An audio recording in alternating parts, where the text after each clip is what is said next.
Prima di passare la parola a qualche domanda, due brevi rejoinder di Monsieur Leterme e della professoressa Mazzucato. Prego. Thank you very much, Chair. When I was listening to the colleagues, I think it's very important to have this global discussion based on practical examples in regions and in countries, amongst others about the role of the public authority. But I think besides this global approach and rebalancing our industrial policy, we also should act in Europe, act in the member states. And I was thinking about an example. I lived in 2 years ago in another capacity when I was President of the European Union. I remember one of my last visits to Rome was about the European patent. This is a dossier which is on the table since 38 years. It's about registering an invention, a new service, a new product, and seizing all the opportunities of the single market, which is core of our cooperation at the European level. And I think when we are talking about the time to market, which is longer in Europe than in the United States, one of the essential bottlenecks is that when people invent something, they want to put it on the market because they have a view on the profit they will draw from the invention and from their efforts. Well, we decided at the end of 2010 to launch the enhanced cooperation. And I paid a visit to colleague Zapatero, to colleague Berlusconi, and it was not possible to reach an agreement with Rome and Madrid because of the language sensitivity of the dossier.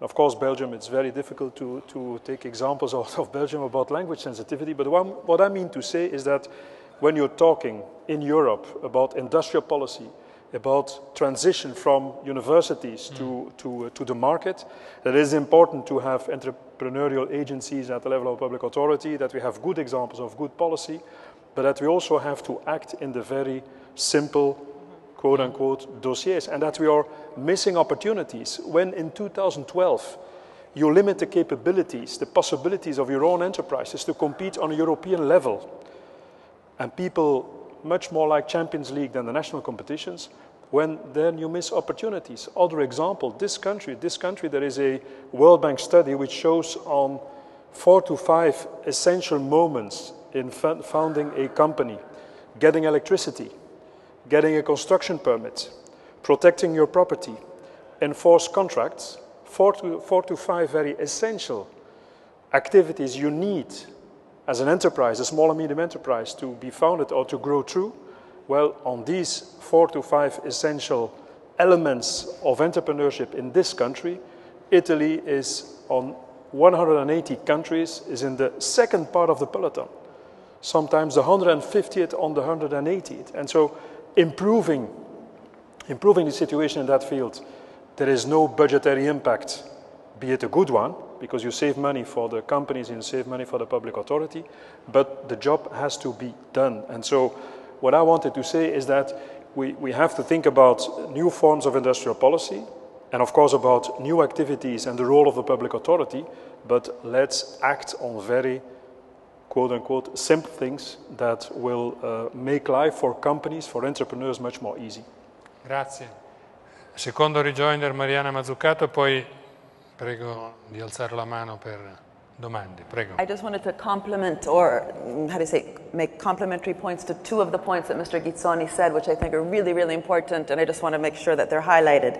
The first is about SMEs. When you talk about capture, SMEs have huge lobbies, okay? So but somehow we all believe that SMEs are underfunded, that they are very important for employment. Both these points are not true, at least in the UK and in many European countries. It's a complete myth, but and they, if anything, are overfunded. So in the UK, SMEs get £8.5 billion, much more than the police force. There is no justification at all based on the employment generation, which is usually negative.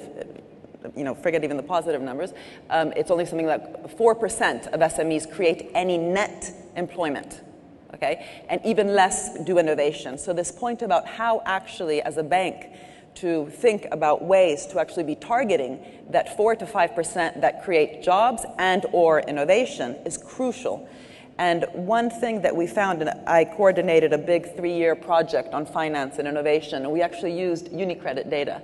And we looked at the relationship between finance and innovation and found all sorts of evidence that finance broadly defined, whether it's banks, venture capital, or stock markets, have, if anything, been penalizing some of the most innovative firms.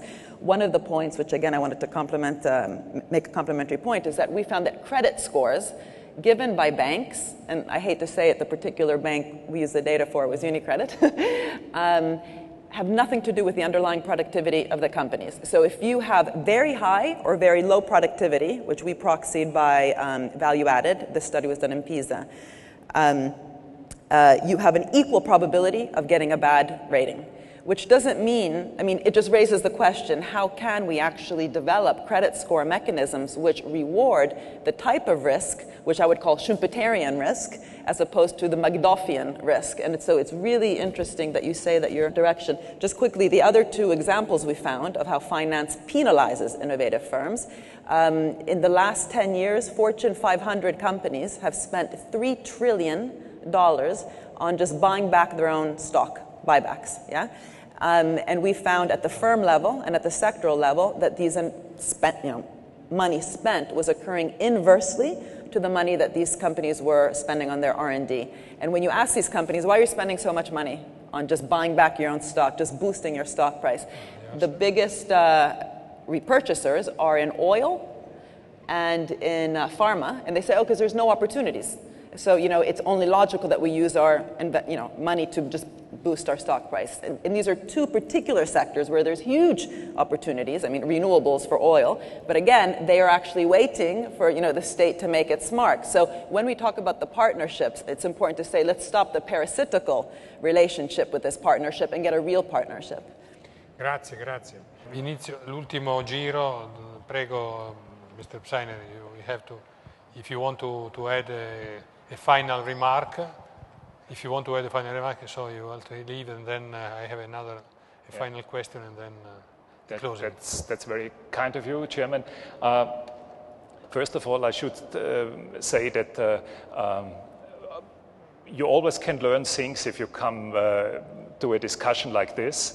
And I really have to say and thank UniCredit. I think this is an excellent platform to discuss topics like industrial policy and R&D policy. And this is something we definitely don't have in Austria. Yeah? So this, thank you for this opportunity.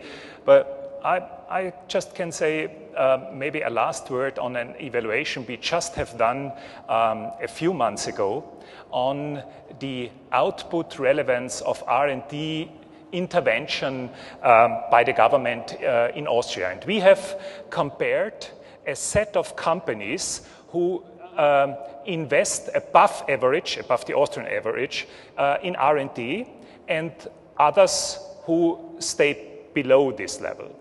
And we invested and we, let's say, investigated according to specific parameters how these companies were running through the crisis we had.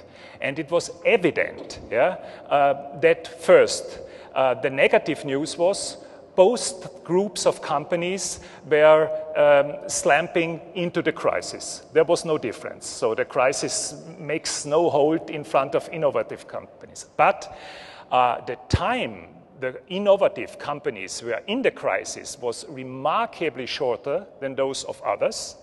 And the third and most appealing argument was that with respect to the involved workforce, the decline of the workforce of the innovative companies was much less than in the other group, and the recapturing of the workforce after the crisis was even faster than the effect before. So for us, this was an additional stimulus also for the future to really search carefully where to intervene and how to intervene, but there is no question in Austria that we will intervene also in future. Thank you, Chairman.